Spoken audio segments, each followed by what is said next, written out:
Apply-Degger. Heidegger's thinking in Being and Time explained. With Simon Critchley.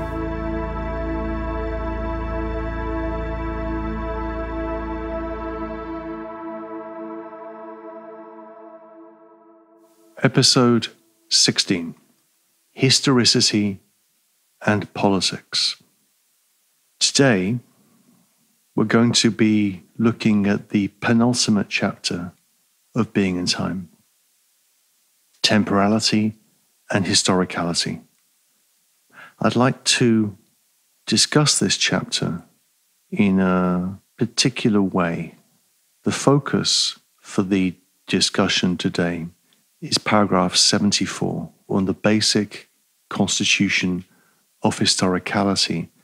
And this is where I want to make the connection to politics and to Heidegger's political commitment in particular.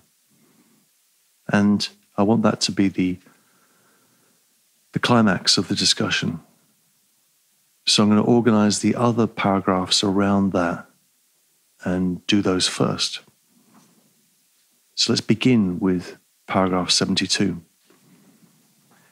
Now, surprise, surprise, he said ironically. Surprise, surprise, we begin this chapter with Heidegger asking whether we have truly brought Dasein into view as a whole. You remember how often that phrase has been used.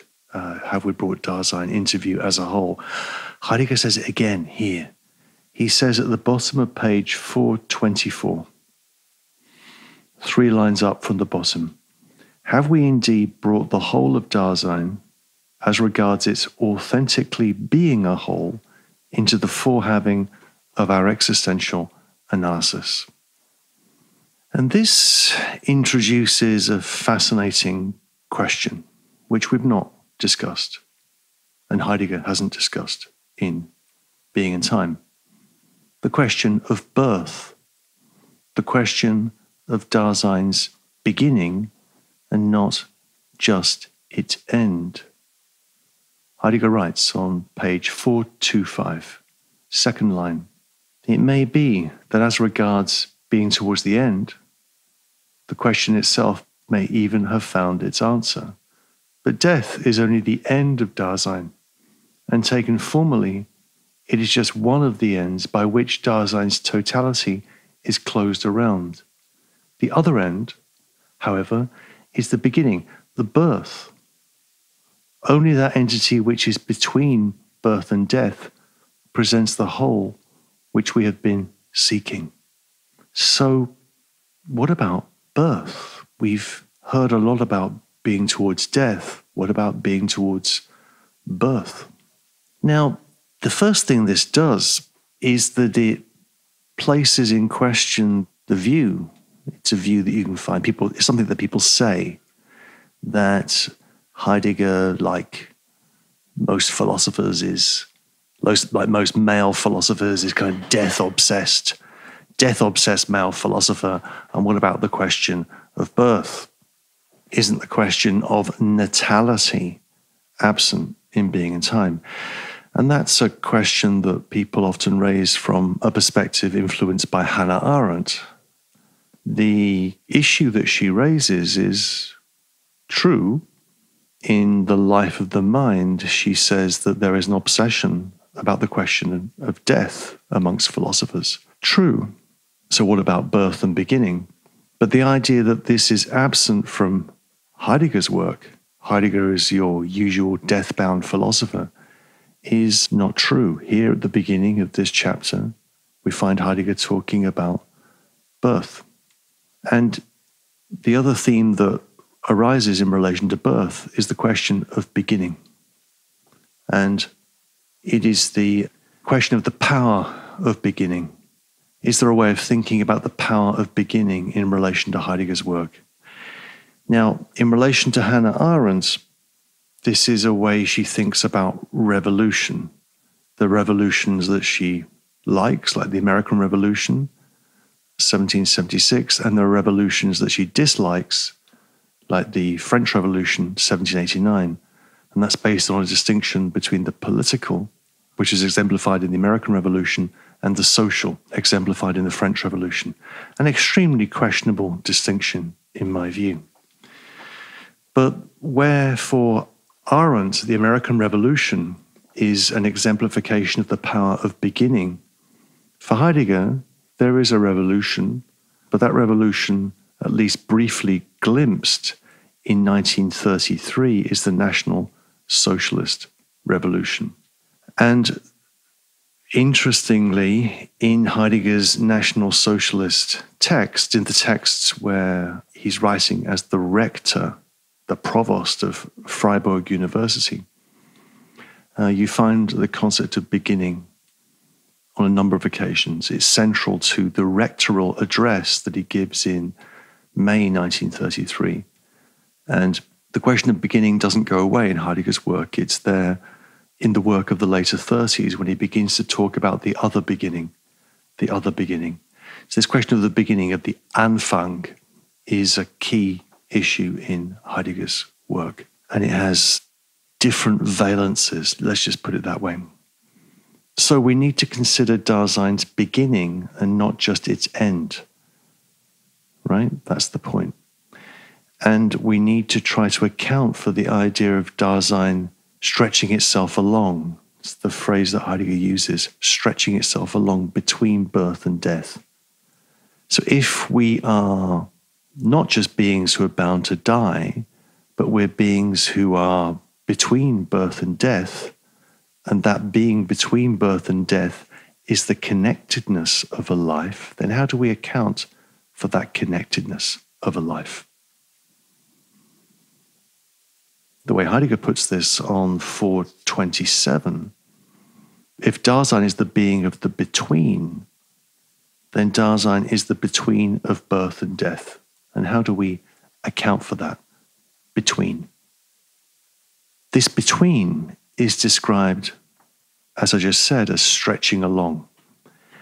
Also in these pages as persistence, and also as movement, right? So Dasein is stretched between birth and death, and birth and death are connected in some way we haven't quite figured out yet. Dasein persists, and here we could think about that persistence in relationship to the persistence in a thinker like Spinoza, who's definitely not in Heidegger's mind in Being in Time and Elsewhere. The conatus essendi, the persistence in being that characterizes us for Spinoza. And also in relationship to movement, which I've mentioned a number of times in these episodes, that really what Heidegger is trying to do in Being in Time can be thought very simply as trying to think the human being in movement and as movement. Now here, in this chapter, movement is importantly described as Dasein's historizing. That's the word that's used, historizing. A better way of thinking about that is as happening. The word in German is geschehen, and Heidegger's playing with a number of terms in this chapter which are linked to the idea of history, Geschichte. This idea of historizing, geschehen, the happening of Dasein, the taking place of Dasein is key. So when you see historizing in the text and you think, what does that mean? Well, it's not a bad translation. It's a difficult piece of how you render the terminology here is tricky, but think of it as happening. Think of Dasein as the existential core of history. Heidegger's claim is that this historizing, this happening, understood existentially and temporally as the movedness of existence. The movedness of existence is the basis for historicality or historicity. Right? So geschehen, this idea of happening, is the basis for an understanding of historicity. Again, Heidegger's making these poetic, these almost rhyming sequences. Historicity is Geschichtlichkeit. And as Heidegger almost puts it on page 429, the essence of history lies in Dasein's historizing. Heidegger wants to trace the idea of history, Geschichte, back to Dasein's historizing, Geschehen, right? And then he wants to link that idea of happening, historizing as happening, back to the notion of temporality, which we've already had explained to us. So temporality, which is the being of Dasein, is the condition of possibility for historicality. Okay? That's the basic point. And Heidegger is, throughout this chapter, making a distinction between history in his sense, the German term Geschichte, and distinguishing that from the Greco-Latin derivation, Historia, which is translated in this chapter as historiology. Again, it's not confusing, but you've just got to get with the rhythm of the translations here. We have a basic distinction between historicality, Geschichtlichkeit, and the scientific study of history, or Historia. And what Heidegger wants to do is to trace the science of history back to the happening of Dasein, the happening of human beings.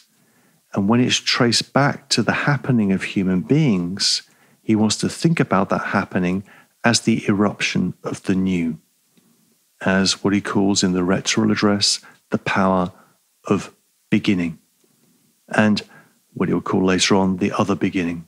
So what Heidegger is pushing towards in these pages, and it's important, is an idea of history, but an idea of history as a happening, which occurs at certain points.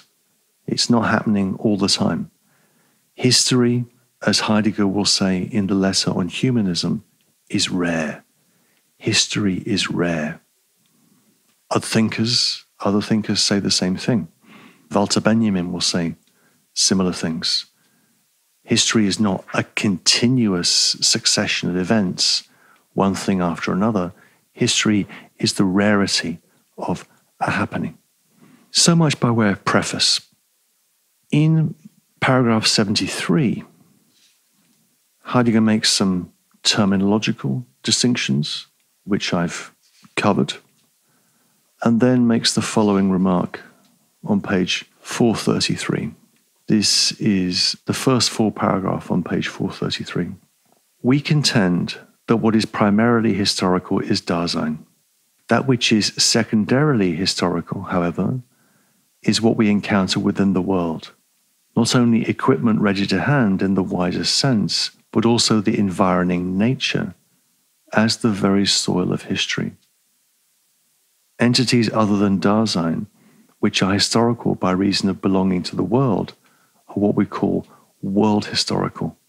It can be shown that the ordinary conception of world history arises precisely from our orientation to what is thus secondarily historical. Okay? So what is primarily historical is Dasein, us, we are the essence of history. What is secondarily historical is what we encounter in the world, equipment, the stuff that surrounds us, that makes up our environing world, but also, Heidegger concedes, nature as a basis for history, nature as a material out of which history is made. And you could even link that to an idea of natural history in Heidegger here. World historical denotes the history of entities, of things that are other than Dasein. And an example that he gives of something other than Dasein on these pages, this is on 430, is a Greek temple. And that Greek temple will come back in an important way in later texts by Heidegger, like The Origin of the Work of Art, when he talks about the temple as the setting up of a world and the interruption of that world by the presence of the earth. which is another way of thinking about nature. The first thing to say here also about, well, not terminology, but really what Heidegger's thinking about here, is that history should not be understood in relation to the past, right? If we begin an understanding of history from an idea of the present at hand, right? If we begin an understanding of history from an idea of the present at hand in terms of we're here in the now, understood theoretically, the future is what is to come, and history is what is no longer, then we're misunderstanding the point of discussing history for Heidegger. It is more accurate to say that the past for Heidegger, which he wants to refer to what he's called in the previous 2 chapters having been, the past as having been, does not really lie behind us, it lies ahead of us. History, as Heidegger says, I think on 438, history is what lies ahead of us. History has its roots in the future. So I think in order to get a sense of what Heidegger's up to here and why history is so important for this project, just begin from the idea of history is something that has its roots in the future rather than the past. And if we see time ecstatically, then the past is not the past. The past, having been, is to come. It is to come either authentically or inauthentically. It is lived in either case.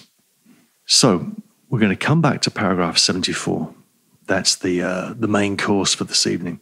So let me move ahead now to paragraph 75. Dasein's historicality and world history. In this paragraph, Heidegger continues the discussion of world history and talks about equipment, books, and institutions having a history. He even talks in passing about natural history, and he talks about natural history in relationship to something like a countryside. There's an interesting quote on page 440, which is about 3/4 of the way down the page on 440. He says, he mentions natural history in quotation marks, but nature is historical as a countryside, as an area that has been colonized, interesting word, right?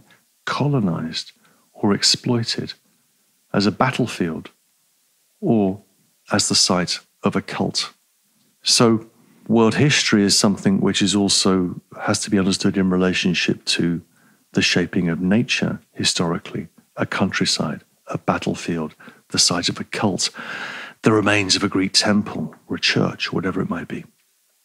He also, in these pages, gives another example of what he's thinking about in relationship to world history, in relationship to equipment or things, by giving the example of a ring.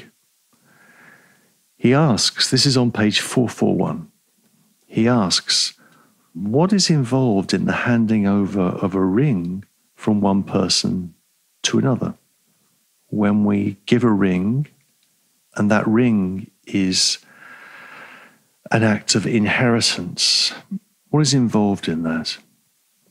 This is also an aspect of historizing. The change here, the change when we give a ring from one person to another person, isn't just a change of location, but is a movement of historicizing.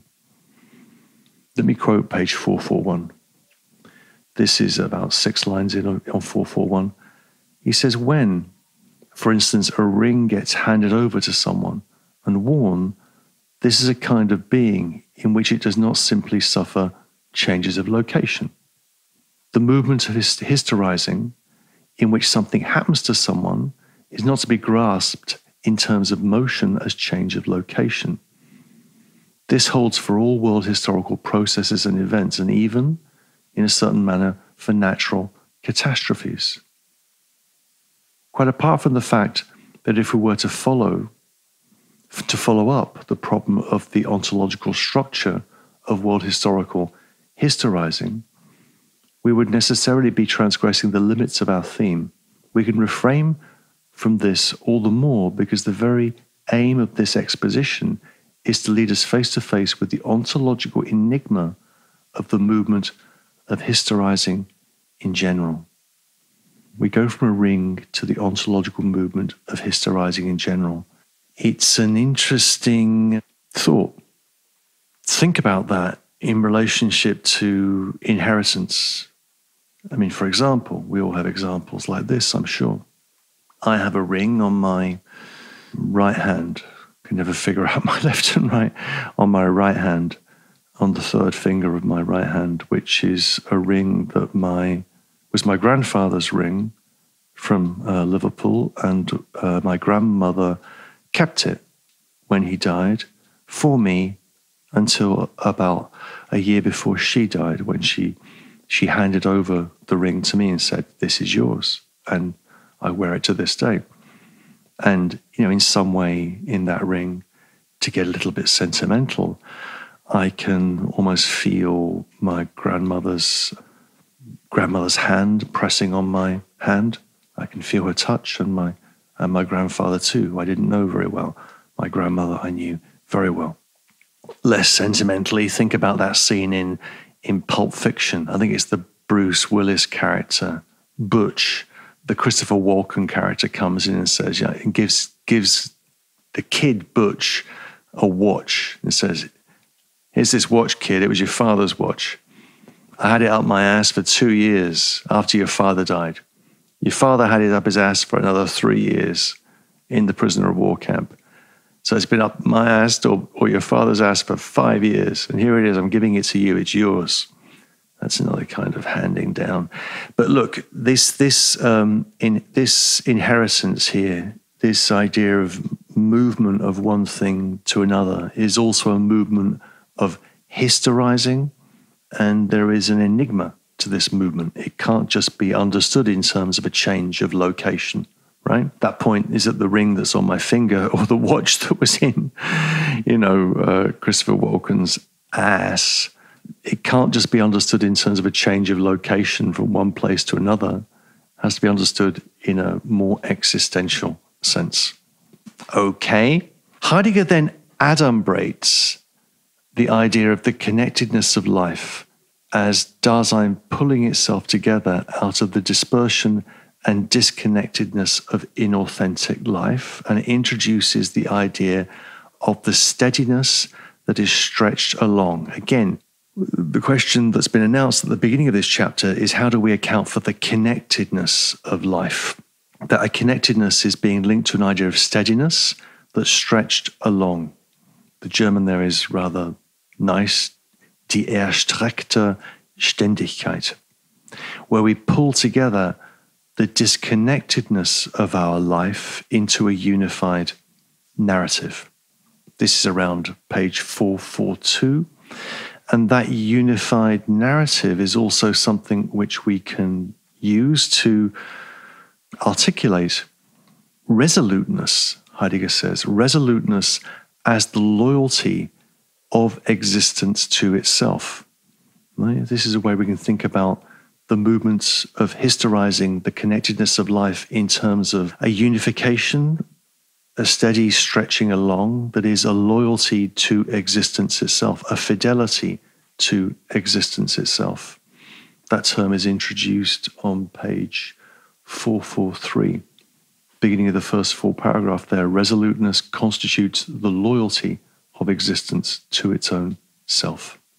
And that's contrasted, that loyalty of existence to itself, which you could link to an idea of fidelity, right? Loyalty as fidelity.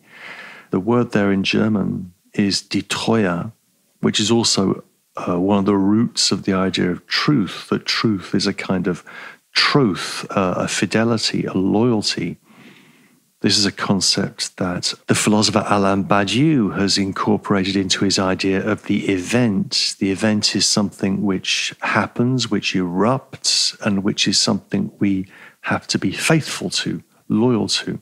That's, if you like, authentic connectedness. What does inauthentic historicity look like?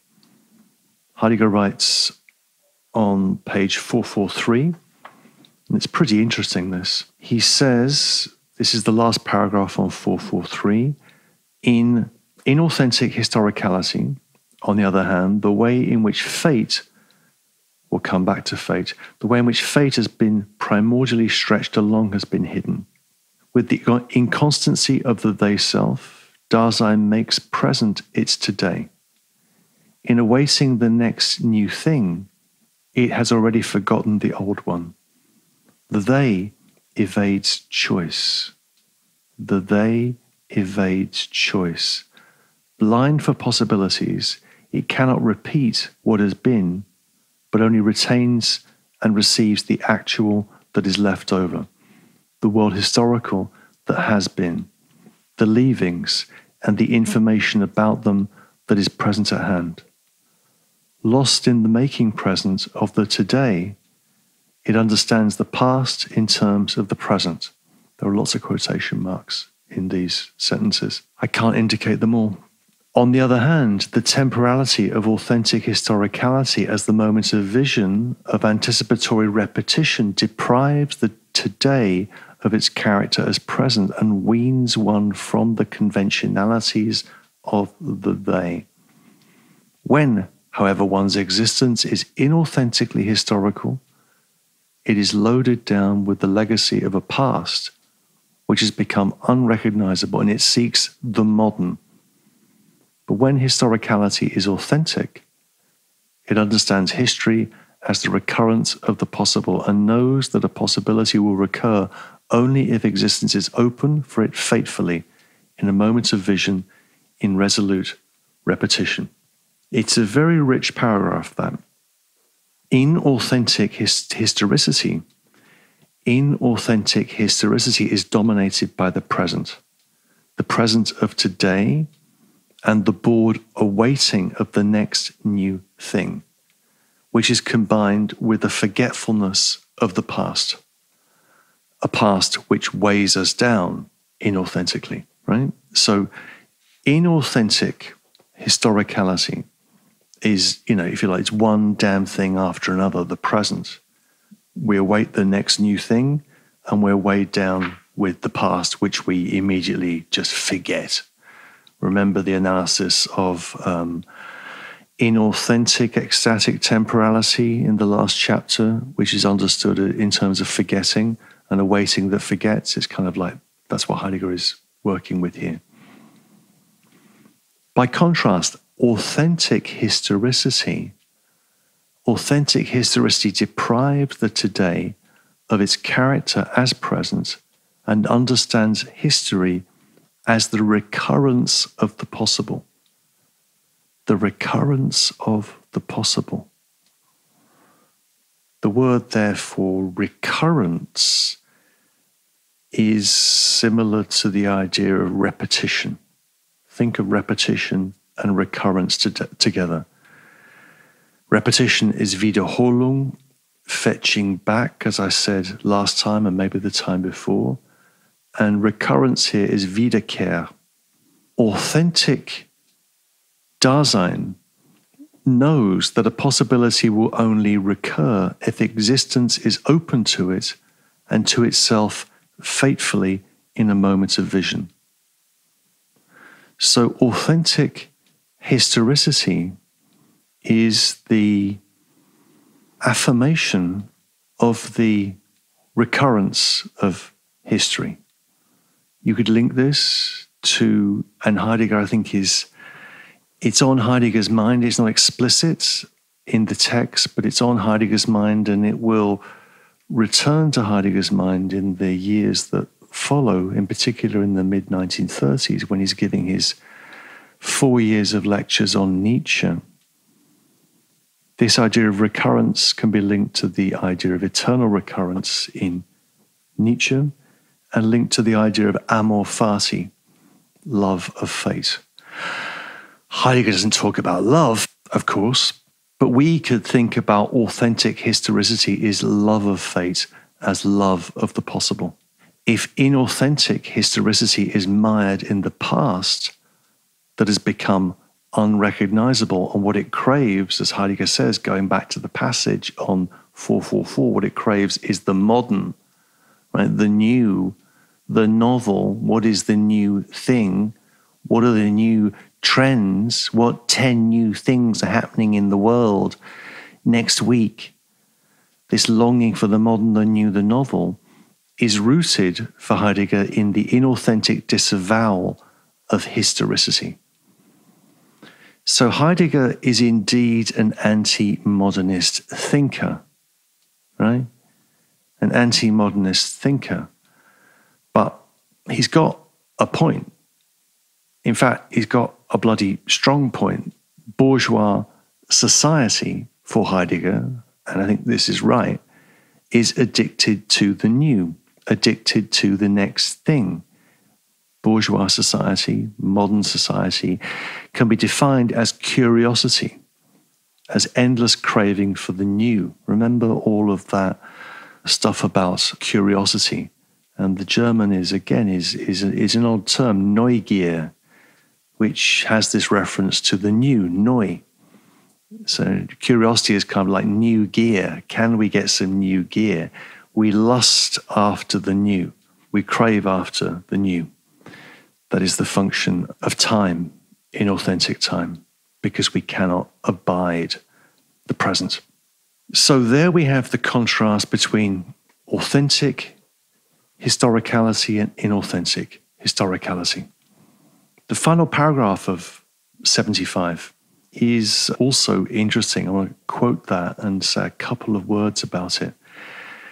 If we had time and shared linguistic know-how, then we'd need to look at the German to get the full range of metaphors in this paragraph, the metaphors of light and shadow that Heidegger's been using throughout this book, and they're concentrated in certain moments like the following. So 444, the first full paragraph on 444. Look at the light-shadow metaphors here. The existential interpretation of Dasein's historicality is constantly getting eclipsed unawares. The obscurities are all the harder to dispel when we have not disentangled the possible dimensions of the appropriate inquiry, when everything is haunted by the enigma of being and, as has now been made plain, by that of motion. Nevertheless, we may venture a projection of the ontological genesis of historiology as a science in terms of Dasein's historicality. This projection will serve to prepare us for the clarification of the task of destroying the history of philosophy historiologically. Destroying the history of philosophy historiologically, a clarification which is to be accomplished in what follows. The existential interpretation of historicity is constantly and in unseen ways moving into the shadows. Heidegger says, moving into the shadows. These shadows or darknesses or obscurity, the German here is Dunkelheiten. These darknesses are hard to dispel when everything is haunted by the enigma of being and the enigma of being's movement. The enigma of being's movement. Two things to note here. Firstly, that this idea of enigma, which I've pointed out a number of times in our episodes, is front and center in the chapter on historicity. And the enigma of being is linked to the enigma of motion. And as, again, I've emphasized in this interpretation of Heidegger, this movement, this motion, is the essence of being. What Heidegger's trying to describe in Being and Time and elsewhere is movement, essence as movement. Essence is something that essences, that something that happens. It's not something static. The great error of philosophy and religion and much else is to think essence in static terms, to kind of freeze it into some being like God, and then say this is by virtue of which all things are by virtue of this essence. Heidegger's trying to think essence as movement, and this is an enigma. This is interesting stuff. And also notice in that paragraph I just quoted how the language is loosening up. He's not mentioned destroying the history of philosophy, right? The claim has been the destruction of the history of ontology. That's what he says in paragraph 5, and it's come up a number of times since. Here, the destruction is really the destruction of the history of philosophy historiologically, right? So the way in which philosophy has conducted itself, in particular the way in which philosophy has thought the notion of history, has to be deconstructed. That deconstruction is something which is going to reveal the enigma of history, and then we'll try and make sense of that to ourselves. That's the task that Heidegger reserves for his future work, much of which is on the history of philosophy and the way in which the history of philosophy has produced an increasing forgetfulness or oblivion of being. 76, paragraph 76. Just briefly, 76 is pretty self-explanatory. It does what it says on the tin. The existential origin of historia, the science of history, what's being translated here as historiology, out of Dasein's historicity, right? So the issue here is how we explain the emergence of history as a science out of our existential analysis. There are interesting things in this paragraph. There are mentions of remains, monuments, records, things which interest me. But what is most interesting is the way in which Heidegger assimilates an authentic historiology or the study of the science of history. He assimilates that to the three dimensions of ecstatic temporality, right? The to come, the having been, and the moment of vision. And he assimilates those three dimensions of ecstatic temporality, he assimilates them into Nietzsche's tripartite distinction of history in his text, The Uses and Abuses of History for Life. And that tripartite division in Nietzsche is the division between the monumental, the antiquarian, and the critical conceptions of history. This is what comes out on page 448 and 449. It's very interesting because it's the point in Being in Time where you can really see Heidegger trying to fold his analysis into a set of Nietzschean categories. And the result of that is quite simple.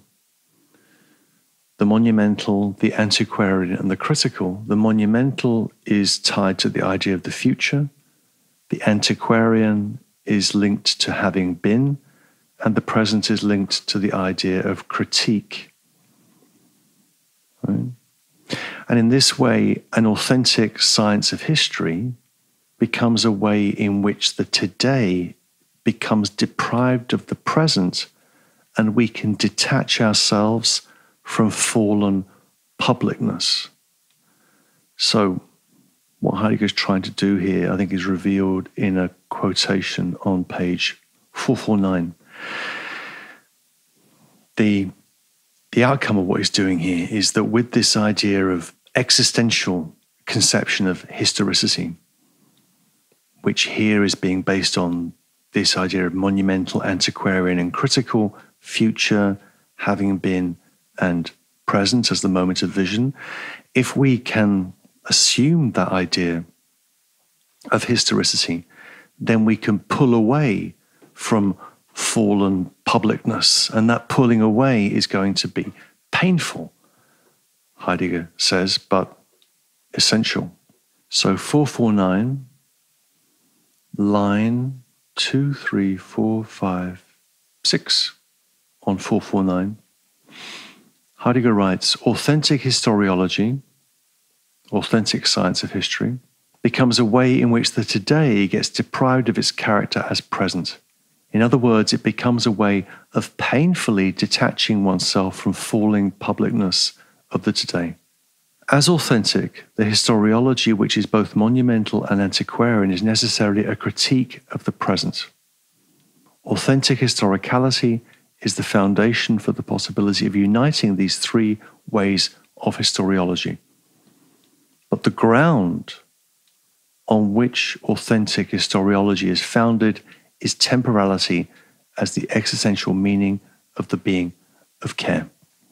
So, a critique of the present, right? Even a history of the present, right? As Foucault will pick up this thought. A critique of the present requires a basis in Dasein's historicity.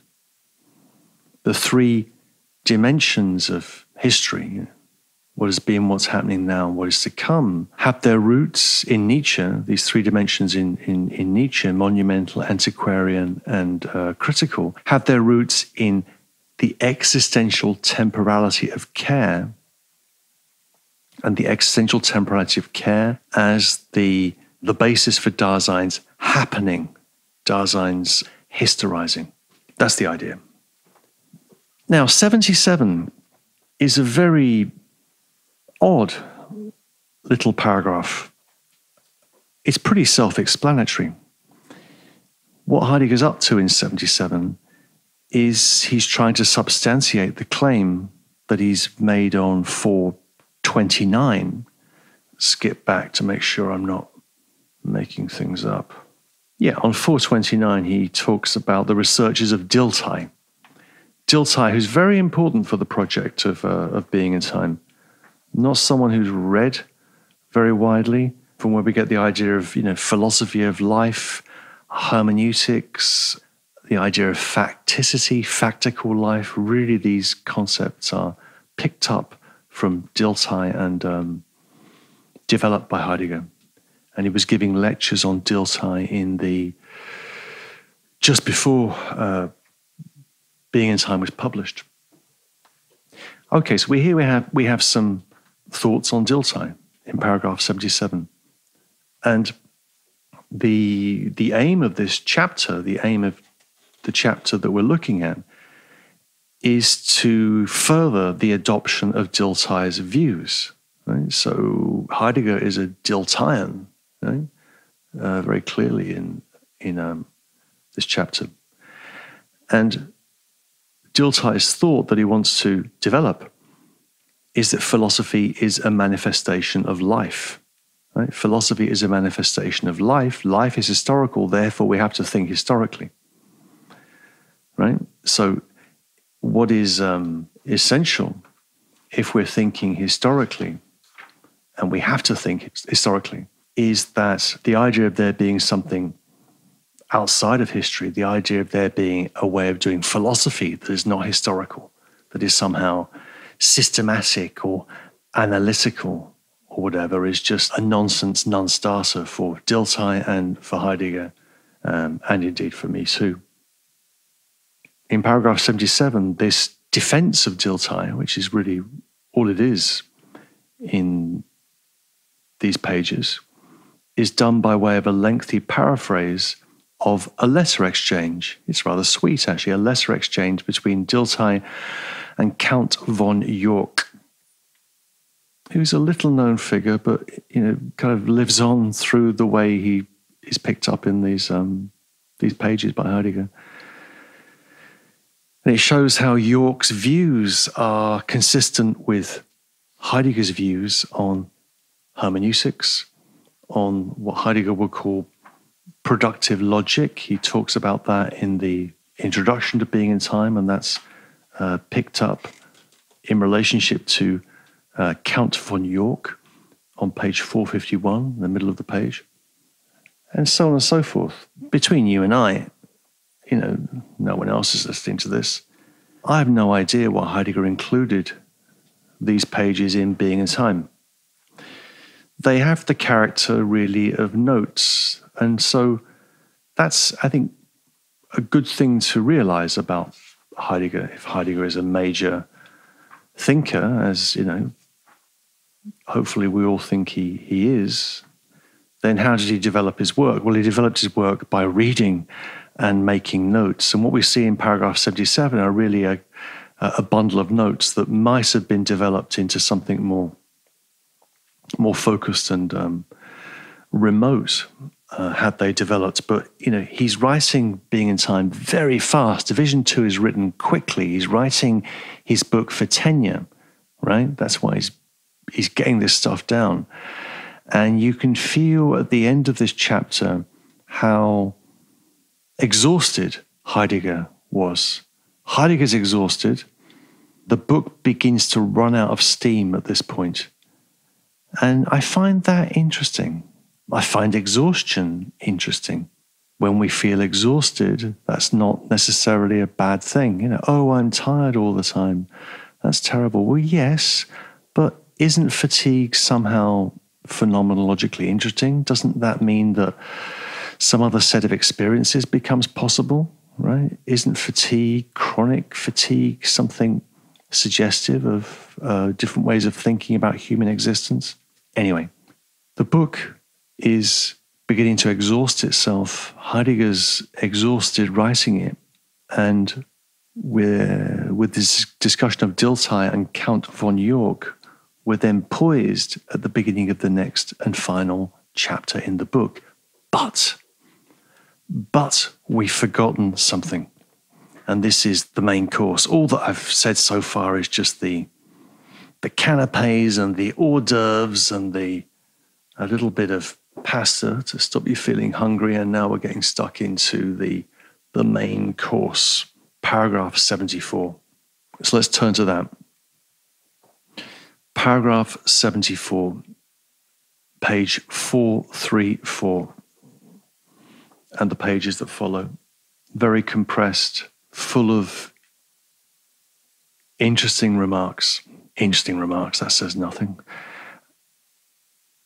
Let me firstly remind you of why paragraph 74 is so important by linking it to the argument I've been trying to develop in my reading of Being in Time, and which I've tried to develop in some of the writing I've done on Heidegger over the years. In particular, the essay Originary Inauthenticity in the book on Heidegger's Being in Time. I've kept repeating in these episodes that there are two formulae that provide a clue to understanding what takes place in Being in Time. Dasein exists factically, and Dasein is thrown projection. Right? Dasein exists factically, and Dasein is thrown projection. Ultimately, I would like to modify the way we hear the formulations thrown projection or factical existing by placing the emphasis on the thrown and the factical rather than on projection and existence. That is my interpretation of Being in Time, which has been driving much of what I've been saying, but I've not been trying to bang you over the head with it. My interpretation of Being in Time is that Dasein is fundamentally a throwing off, a factical existing, rather than a thrown projection, a factical existence. So I want to place the emphasis upon thrownness and facticity. What's continually appealed to in Heidegger, in Being in Time, and even more so in the later work, is a change in our capacity for hearing. That is, whether we listen away to the they, listen away to them, or whether we hear the appeal that Dasein makes to itself. We hear the appeal that we make, we understood as being in the world. It's my hope that a change in the way we hear these key formulae in Being in Time will produce what we might call, in a Wittgensteinian spirit, aspect change in the way we understand the project of fundamental ontology. So that's my kind of overriding ambition. I want to, I'm a Heideggerian, but a slightly anxious Heideggerian, because I'm worried about all sorts of things in Heidegger's work. So how can we rethink those concepts in ways which avoids or makes more complicated certain outcomes of those concepts in Heidegger's own itinerary? So I'm asking for aspect change, a shift. But why is that necessary? Why is that aspect change necessary? It's necessary, I think, in order to move our understanding of being in time away from the heroic political pathos of authenticity, which is consummated in the discussions of fate and destiny in paragraph 74 of Being in Time.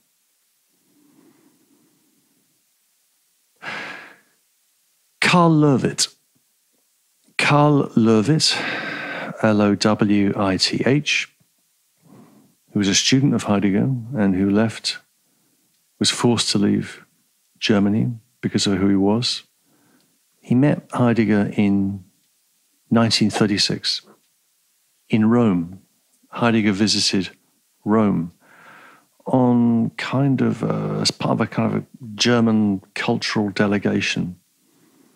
And they met, Heidegger and Lowith, in Rome and in Frascati.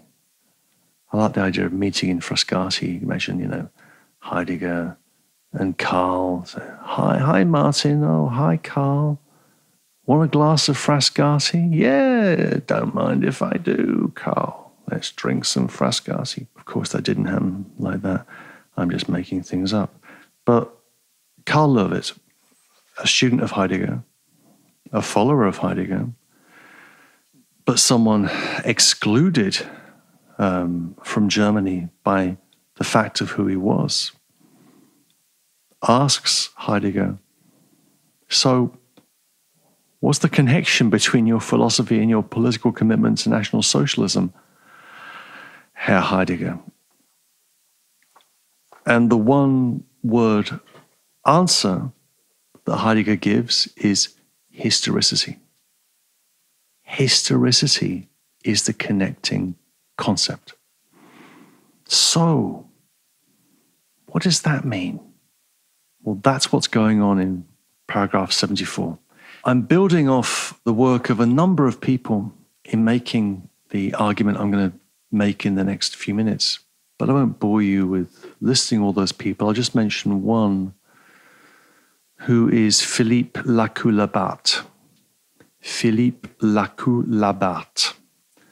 Lacoue-Labarthe. And Philippe Lacoue-Labarthe, who is known as Lacoue, wrote a text called Transcendence Ends in Politics, which is contained in a book called Typography, published in, I think, 1989.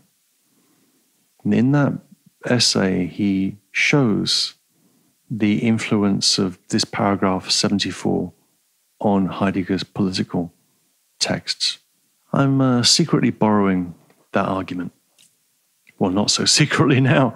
And also just to mention that Philippe Lacoue-Labarthe is a very interesting figure, and it's sort of indicative of the way things go with philosophy in the continental tradition and elsewhere, is that certain people get remembered and certain people don't get remembered. So Philippe Lacoue-Labarthe and Jean-Luc Nancy wrote together for 20 years, lived in the same house. They actually exchanged wives at a certain point, or the wives exchanged husbands. Depends how you see things. And they both taught at the University of Strasbourg in the northeast of France, and made that a real intellectual center for a good long time. And Nancy is remembered, and Lacoulabart is not remembered as much. He died younger. Nancy's still with us. Lacoulabart died young of cancer because he smoked like a sailor. Somehow taught in the United States at Berkeley for a number of years without ever speaking a word of English. I remember I met him a number of times, and the only time I heard him ever speak English was one night when he was leaving a group of people. They'd all been talking French, and he said, "See you later, alligator. See you later, alligator." Only English I heard him speak. Anyway, Lacoulabart was a reader of texts. He wasn't doing first philosophy. He wasn't doing metaphysics. He wasn't trying to write some new ontology. He was simply commenting on texts, and his ambitions were more modest, and a fascinating figure. Anyways, he's in the background. Enough about that.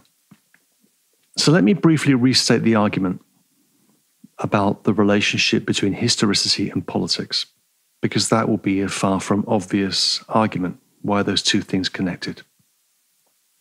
Let's have under our eyes page 435. Dasein's authentic anticipation of its death is called fate. Dasein's authentic anticipation of its death is called fate. And this is designated as the originary historicizing, Geschehen, original happening of Dasein. Heidegger's claim in Division 2, Chapter 5, the discussion of historicity, is that the condition of possibility for any authentic understanding of history, or any science of history, lies in Dasein's historicity, in its historizing, which means the self-understanding of the temporal character of being human. Right? The condition of possibility for any historical understanding lies in finitude. So, to repeat, the meaning of the being human, the being of Dasein, is temporality. The meaning of temporality is finitude. Right? We saw that in the previous chapter. Dasein's authentic self-understanding of finitude is fate, and this originary historicizing is the condition of possibility for any authentic relation to history. And any authentic relation to history is what Heidegger means by world historical historicizing, which he discusses in paragraph 75. We just discussed that. It's clear that political events such as revolutions, the founding of a state, or general social transformations would qualify as world historical events for Heidegger. The essence of history is Dasein's historizing, and history is rare. Heidegger's is a revolutionary theory of history. He says on page 435, a revolutionary theory of history, again, not unlike Walter Benjamin. These are the last, 10 lines on page 435. He says, only by the anticipation of death is every accidental and provisional possibility driven out. Only being free for death gives Dasein its goal outright and pushes existence into its finitude. Only once one has grasped the finitude of one's existence, it snatches one back from the endless multiplicity of possibilities which offer themselves as closest to one, those of comfortableness, shirking, and taking things lightly, and brings Dasein into the simplicity of its fate, Schicksals. This is how we designate Dasein's primordial historizing, which lies in authentic resoluteness and in which Dasein hands itself down to itself free for death in a possibility which it has inherited and yet has chosen. It's a great quote.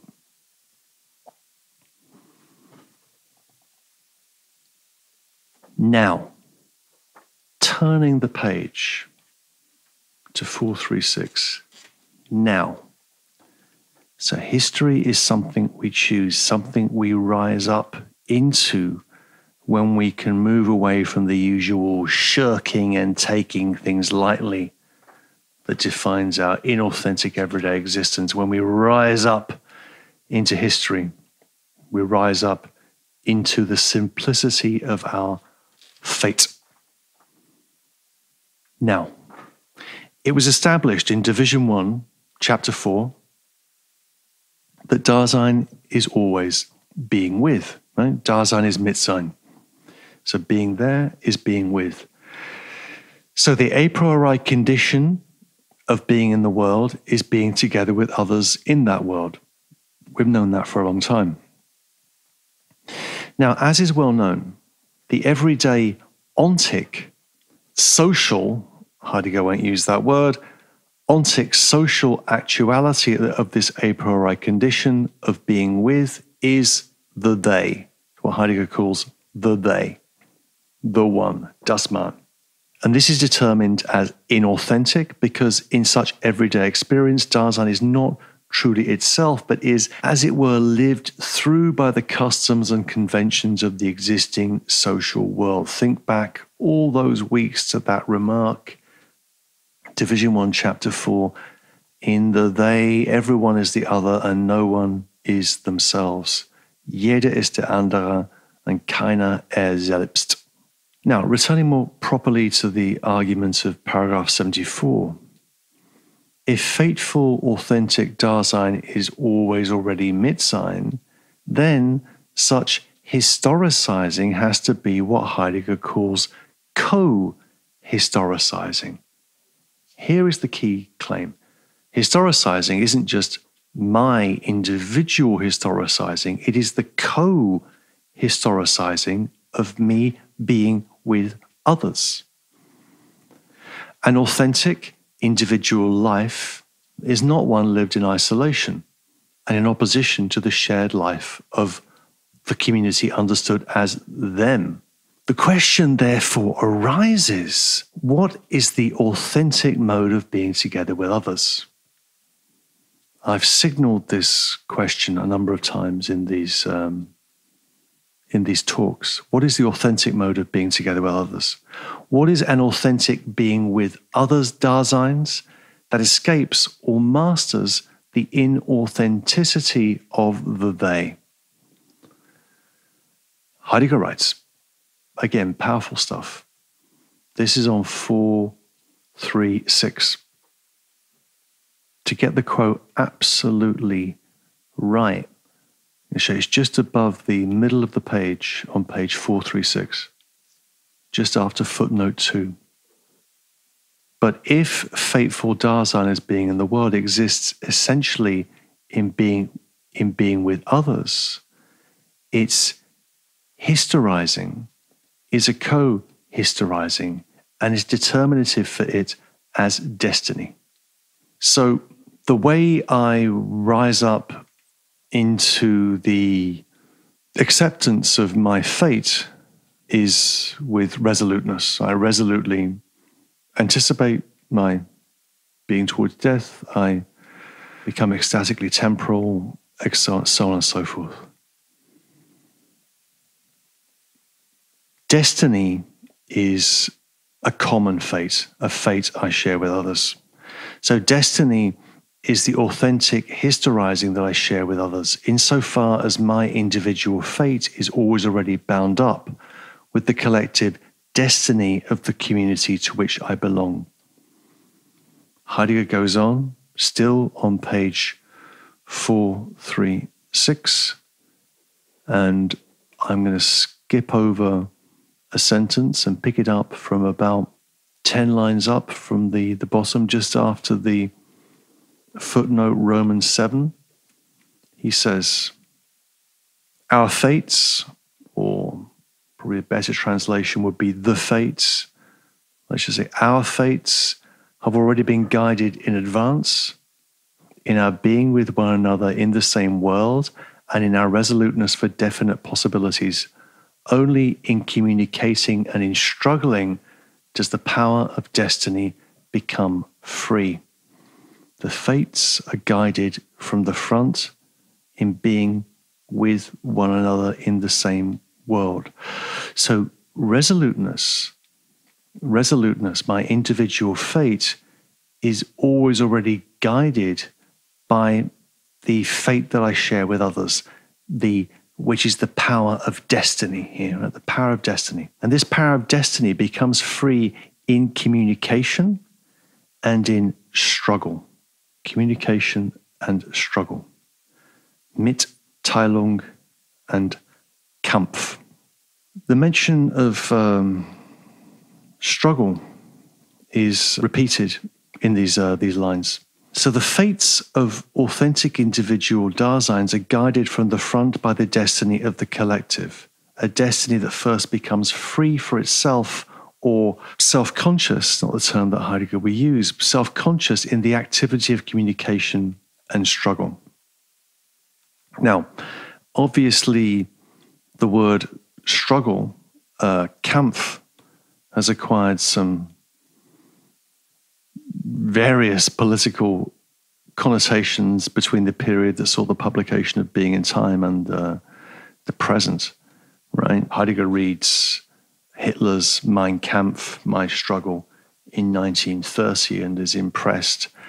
But that, of course, that idea of calling a book My Struggle has also been picked up, imitated, extended, kind of ad nauseam by Karl Ove Knausgård in his monumental autobiography, My Struggle.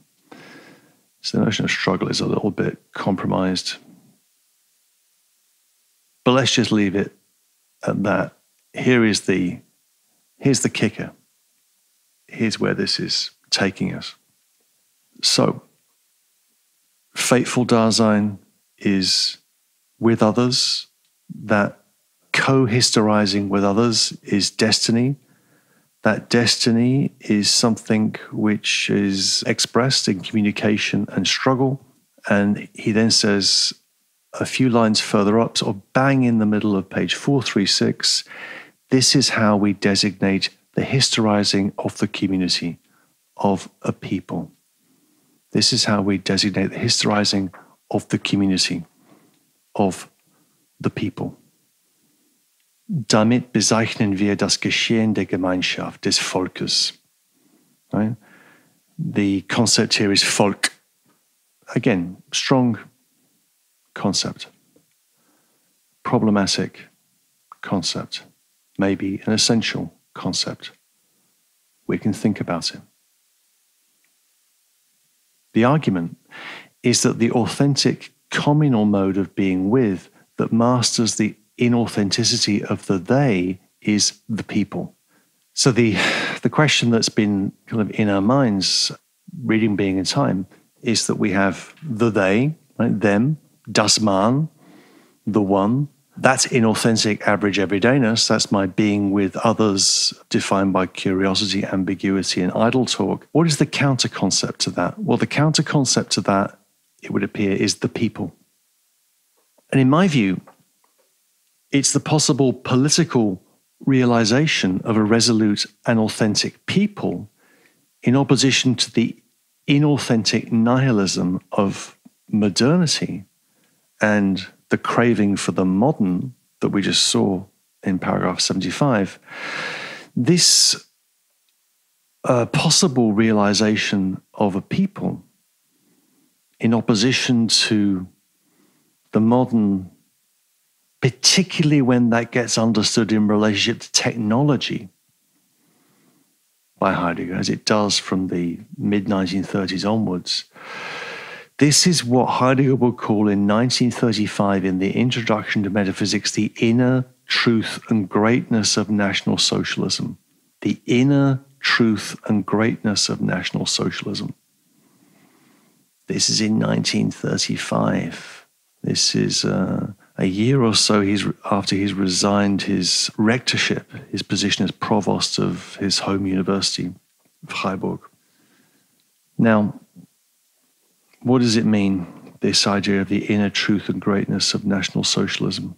I think it's the idea of the formation of a people that would be a way of opposing a modernity defined by technology, or we could say defined by capitalism, if that makes us feel more comfortable. What's interesting is that when Heidegger uses those words, the inner truth and greatness of National Socialism, in 1935, he publishes that text in 1953. Introduction to Metaphysics appears in 1953. Heidegger changes nothing, or says he's changed nothing in the text between 35 and 53. Quite a lot's happened in those years in Germany and in the world. Can you really change nothing? Actually, he changed a number of things in the text. He's lying, and he knows he's lying, but he didn't change the remark about the inner truth and greatness of National Socialism. Okay, so imagine that you're a young German, an educated, intelligent young German, after the Second World War, and you're trying to make sense of what happened. You're trying to make sense of the National Socialist catastrophe. And you find out that you've actually been taught by people that have been through the war and haven't really changed the way they're teaching after the war, that kind of go on as your professors of philosophy regardless. This was the situation of a young philosopher, a young German philosopher, who I will name in a moment. The first thing that young German philosopher publishes is a review of Introduction to Metaphysics from 1953. It's a review published in a newspaper in Frankfurt, the Frankfurter Allgemeine Zeitung, a very important newspaper. The essay that is published, the review, is called, in German, I'm quoting a lot of German today, I'm sorry. The review is called in German, Mit Heidegger gegen Heidegger denken. Thinking with Heidegger against Heidegger. Thinking with Heidegger against Heidegger. That's how I would try to describe the effort that I've been trying to make in these episodes, to think with Heidegger against Heidegger at the same time. Anyway, the piece in 1953 was published by Jürgen Habermas, and it was the first publication that Habermas had in print. I think it's an interesting moment. And he's thinking about that question, well, how, given what's happened in German history, can you leave unchanged that remark about the inner truth and greatness of National Socialism? That is Heidegger's deafness to what's happened, and in a way his silence on what happened. Okay, so on my interpretation, there is a systematic philosophical basis to Heidegger's political commitment, which is due to the specific way in which Heidegger develops the concept of authenticity in Division 2 of Being and Time. And this culminates in the concept of the people. This isn't accidental or peripheral, it's central. That is the only way in which Heidegger can conceive of an authentic mode of human being together or community is in terms of the unity of a specific people, a particular nation. And it is the political expression of that possibility that Heidegger saw in National Socialism in 1933. And the name of that people is the Germans, die Deutschen. An interesting name for a people, because the Germans as a people were not unified by a state until 1871 or thereabouts. The state is formed very late in relationship to Prussian hegemony. Before that, Germany didn't exist. Germany was a set of regions, free cities, principalities, dukedoms, so on and so forth. What unified Germany was language, and that language was a language that was spread all across Northern Europe. So it's a strange idea of Germanness which Heidegger has not a strange idea. It can be confusing to us when Heidegger is quoting Hölderlin, as he often does in these, when he's thinking politically, when Hölderlin talks about the Germans, he's thinking about the Germans as a language group spread over a vast, geographical area. He's not thinking about a state. And Heidegger, in many ways, conflates those two, the idea of language and the idea of state. There's another point here which is important, which is that Heidegger is a thinker of the one. He's a thinker of the one, in the sense in which when Heidegger's thinking about who we are, we begin from an idea of mindness, which is me. That's where we begin being in time. That's one. The idea of my social life, inauthentic average everydayness, is the one as the they self. And then the counter concept to the they is the one of the people. Right? So Heidegger moves across different conceptions of the one. He's a thinker of the one. So to that extent, we can say there's a henological logic in Heidegger's work, a logic of the one. And that could be opposed. We could think about thinking as a thinking of the two or the three. And that would be a way of breaking with this henological logic, this idea that we are wedded to the idea of the one. And there are thinkers who try to think in terms of the two, in terms of the three. Levinas, thinkers of multiplicity like Deleuze and Badiou and so on and so forth.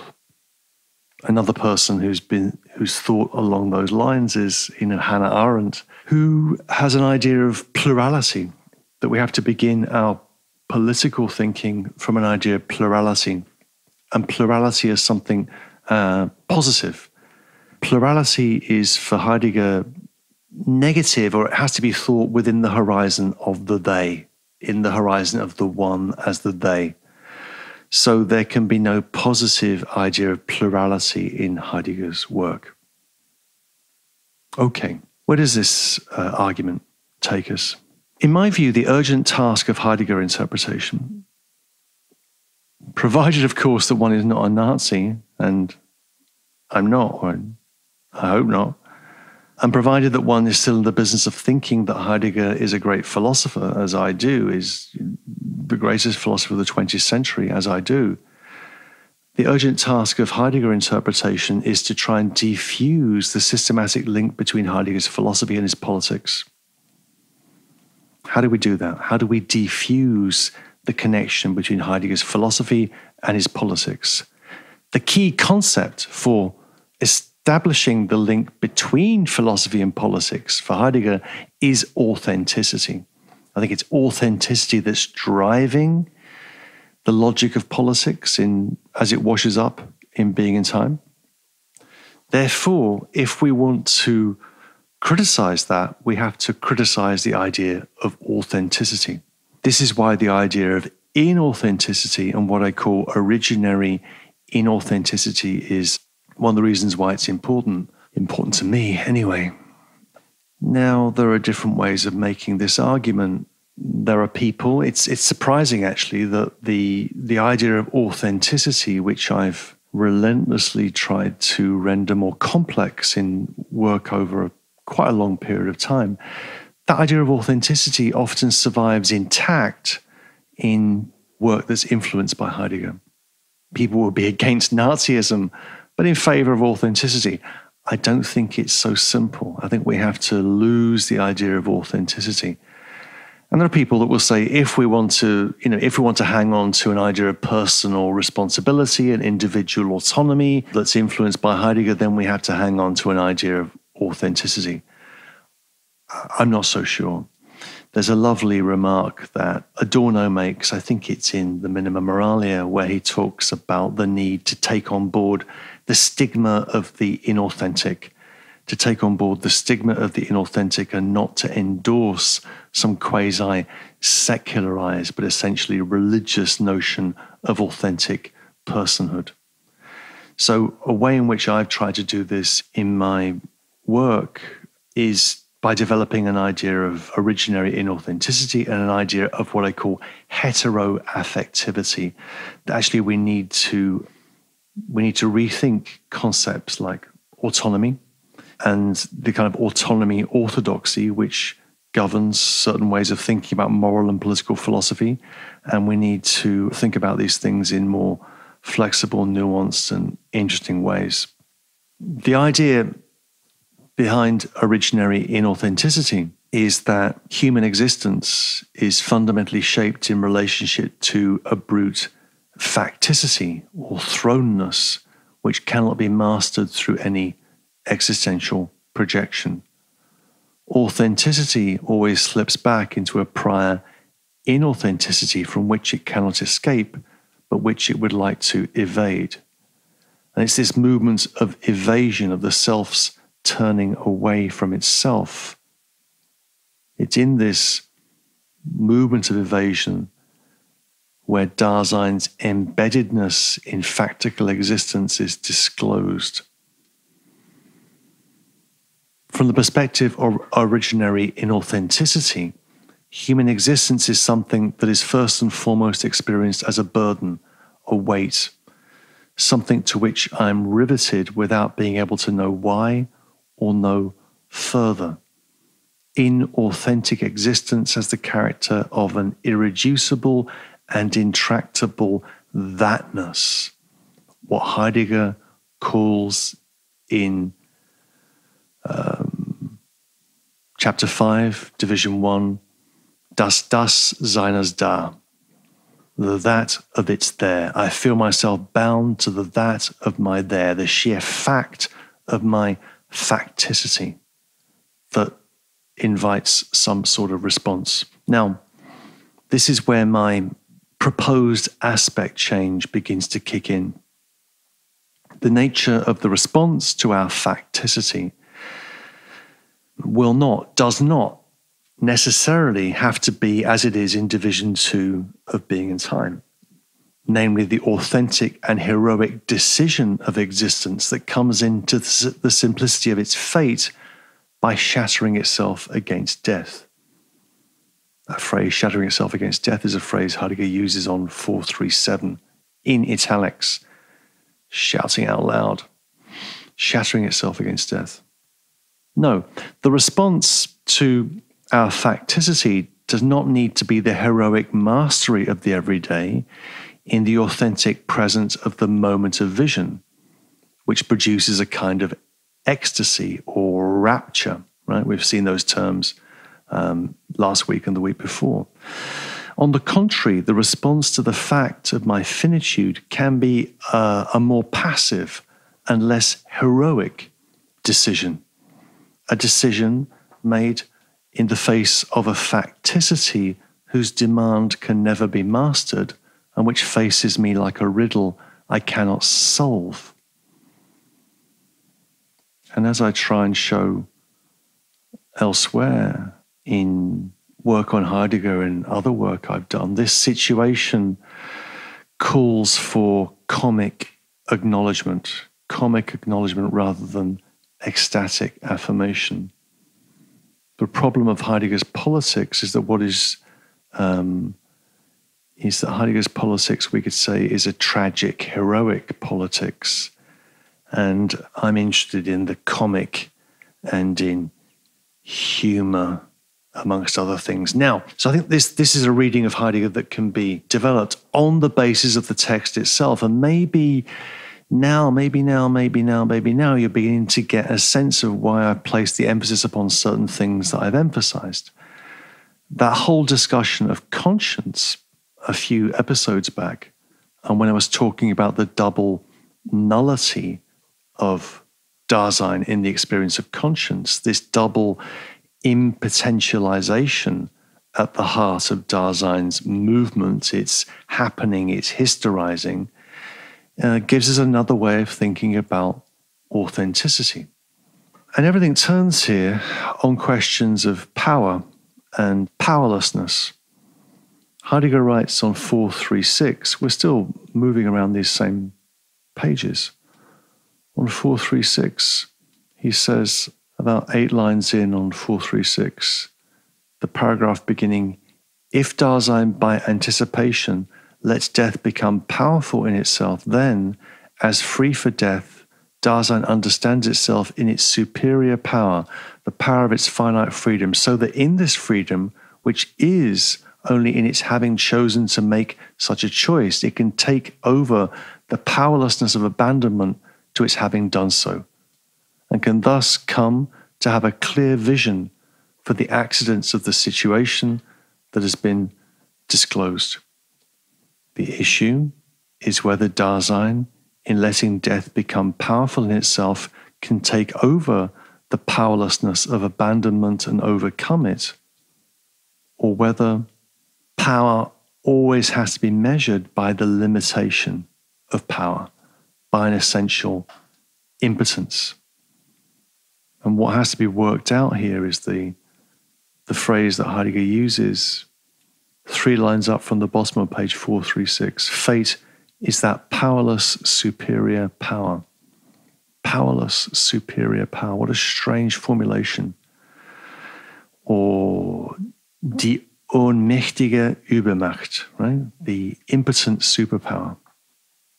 So how do we think about the relationship between power and powerlessness? How do we map that onto questions of authenticity and inauthenticity, and what are the implications of that for our thinking about history and politics? These are the kind of things that are on my mind. Now, there's a lot more to say, but I've already said probably far too much. So let me conclude by mentioning 2 more concepts from this chapter. The two concepts that we need to really get a sense of what is going on in this rich and interesting chapter. And those 2 concepts are heritage and repetition. Heritage and repetition. And they're linked. And now we're still in paragraph 74, but we're looking now at the bottom of page 437, second half of 437 through to 439, heritage. Heritage is the way in which we take over our factical thrownness, authentically and resolutely. When we take it over, we hand this down to ourselves, Heidegger says. So what Heidegger's doing here, and again, this is not dependent completely, but he's using elements of things that are possible in the German language to make his point. Tradition can be thought of as an idea of handing down, like the handing down of a ring, überliefern, to hand something down, Überlieferung. And this idea of handing something down is a way of thinking the past, which wouldn't just be tradition. So this is the bullet point. The concept which opposes the idea of tradition as dead tradition that needs to be destroyed in Heidegger. The counter concept to tradition is heritage. Heritage is an active handing down. And I've got a lot to say about the idea of heritage. It's a key concept in Derrida's work, by the by. But it's linked in these pages to the idea of repetition. So in 438, he says, this is 3/4 of the way down the page on 438, Heidegger writes, in repetition, fateful destiny can be disclosed explicitly as bound up with the heritage which has come down to us. By repetition, Dasein first has its own history made manifest. Right? History is made manifest in and as repetition. That's the thought. There's a link between heritage and repetition. But to unravel these 2 concepts, heritage, right? So heritage is the active, the good way of taking something over, opposed to tradition, is something which is enacted as repetition, fetching back. And those 2 concepts are linked as I've just said, and they're developed in the following passage, which is the last thing I'm going to quote today. But it's a long one, but it's a good one. This is 437. So if you get your books open on page 437, halfway down the page, this is going to be a long quotation. The resoluteness which comes back to itself and hands itself down, right? This is the idea of tradition as handing itself down. The resoluteness which comes back to itself and hands itself down then becomes the repetition of a possibility of existence that's come down to us. Repeating is handing down explicitly. That is to say, going back into the possibilities of the Dasein that has been there. The authentic repetition of a possibility of existence that has been the possibility that Dasein may choose its hero. We saw that phrase last week in the last episode. May choose its hero is grounded existentially in anticipatory resoluteness. For it is in resoluteness that one first chooses the choice. One first chooses the choice, which makes one free for the struggle of loyally following in the footsteps of that which can be repeated. But when one has, by repetition, handed down to oneself a possibility that has been, the Dasein that has been there is not disclosed in order to be actualized over again. The repeating of that which is possible does not bring again something that is past, nor does it bind the present back to that which already has been outstripped. Arising as it does from a resolute projection of oneself, repetition does not let itself be persuaded of something by what is past, just in order that this, as something which was formerly actual, may recur. Rather, the repetition makes a reciprocative rejoinder to the possibility of that existence which has been there. But when such a rejoinder is made to this possibility in a resolution, it is made in a moment of vision. And as such, it is at the same time a disavowal of that which in the today is working itself out as the past. Repetition does not abandon itself to that which is past, nor does it aim at progress. In the moment of vision, authentic existence is indifferent to both these alternatives. I told you this is going to be a long quote. We characterize repetition as a mode of that resoluteness which hands itself down, the mode by which Dasein exists explicitly as fate. But if fate constitutes the primordial historicality of Dasein, then history has its essential importance neither in what is past nor in the today and its connection with what is past, but in that authentic historizing of existence which arises from Dasein's future. As a way of being for Dasein, history has its roots so essentially in the future that death, as that possibility of Dasein, which we have already characterized, throws anticipatory existence back upon its factical thrownness, and so, for the first time, imparts to having been its peculiarly privileged position in the historical. Authentic being towards death, that is to say, the finitude of temporality, is the hidden basis of Dasein's historicality. Dasein does not first become historical in repetition, but because it is historical as temporal, it can take itself over in its history by repeating. For this, no historiology, science of history, is yet needed. This is a brilliant passage, complex, dense. A few thoughts. The theme of repetition is very important.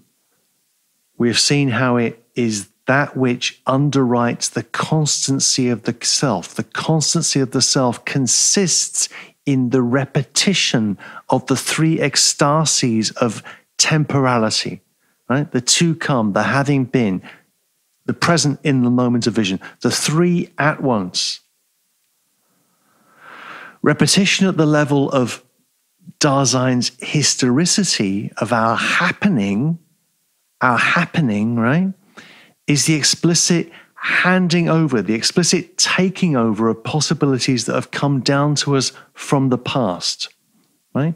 So our happening as a being, our happening as a being is the taking over of possibilities that have come to us from the past. That's repetition. How does one characterize this repetition? It is not, Heidegger says, top of the page, it is not a bringing back. It is not a bringing back to itself of something that is past. This is the weird thought. Stay with this thought. It's very strange, but it's very important. This is not the bringing back of something that's past. It's rather, he says, the reciprocative rejoinder to a possibility of existence which has been there. This word rejoinder, Erwiderung, is a response to the possibilities of the past. The point that Heidegger's making is that repetition has a very peculiar character. This is the point that I'd like you to understand, make sense of, use in whatever way you wish. Repetition is not the repetition of something past, but the repetition of the possible orientated towards the future. One repeats from out of the future. One repeats from out of the future. So history has its existential roots in the future of death that throws Dasein back onto its factical thrownness. The concealed ground of Dasein's historicity, of its happening, is authentic being towards death. That is to say, towards anticipation, towards possibility.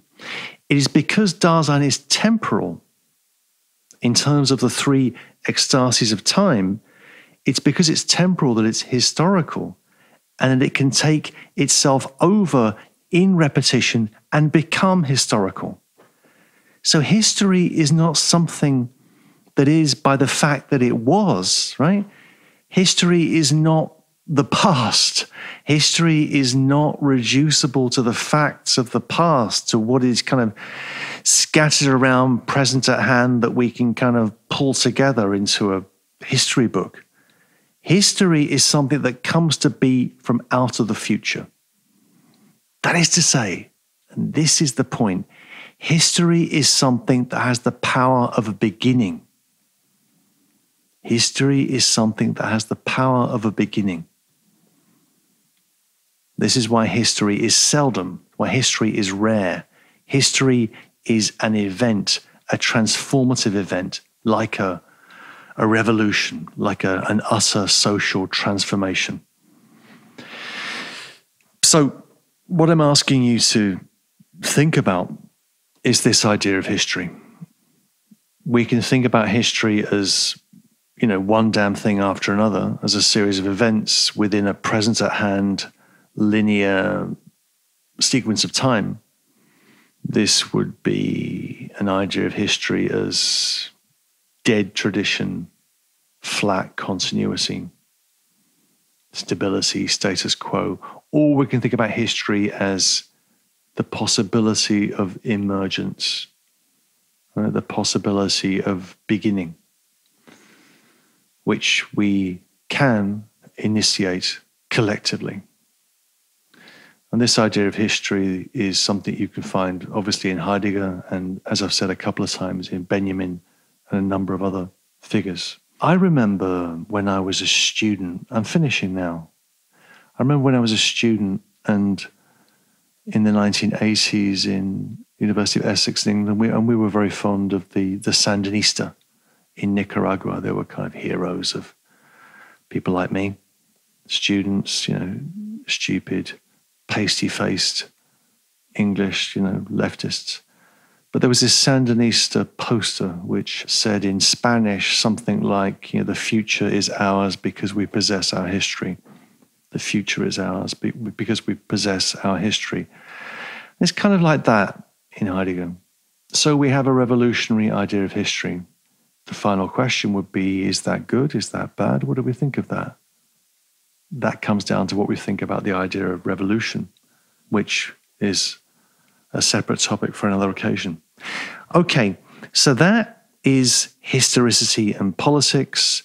If you've got all the way to the end, bless your hearts and thank you for listening. And next time we'll be back in the next episode, which will be on time. Thank you.